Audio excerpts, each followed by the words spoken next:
Foodies! Welcome back to thoughts of IT girls. ఈరోజు మనం మన ప్రత్యేక రోజు గురించి మాట్లాడుకుందాం. ప్రతి మనిషి జీవితం మహిళతోనే మొదలవుతుంది.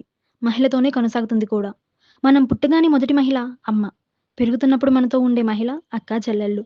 పెళ్లితో ఒక మగాడికి తోడయ్యేది భార్య. మన బంధం పంచుకుని పుట్టేది కూతురు. ఇలా ప్రతి చోట మనకొక మహిళ తోడు అవసరం, అనివార్యం. ప్రతి ఇంటి వెనుక ఒక మహిళ కష్టం ఉంటుంది.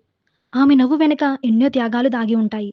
కూతురు చదువు కోసం పట్నానికి బయలుదేరినప్పుడు అమ్మ బయటకు ధైర్యంగా కనిపిస్తుంది కానీ, లోపల ఆమె హృదయం మాత్రం ఆందోళనతో నిండిపోతుంది. పిల్లల భవిష్యత్తు కోసం తన కలలను కూడా త్యాగం చేస్తుంది ఒక మహిళ. ఉదయం నుంచి రాత్రి వరకు కుటుంబం కోసం కష్టపడుతుంది. తన అలసటను కూడా దాచుకుంటుంది. పిల్లలు సంతోషంగా ఉండాలి అనేదే అమ్మకు పెద్ద ఆనందం. అందుకే అంటారు, ప్రతి విజయవంతమైన కుటుంబం వెనుక ఒక మహిళ యొక్క ప్రేమ, త్యాగం, కష్టం ఉంటుంది. ఇలాంటి ప్రతి మహిళకు మా ఈ సందేశం అంకితం చేస్తూ మహిళా దినోత్సవ శుభాకాంక్షలు.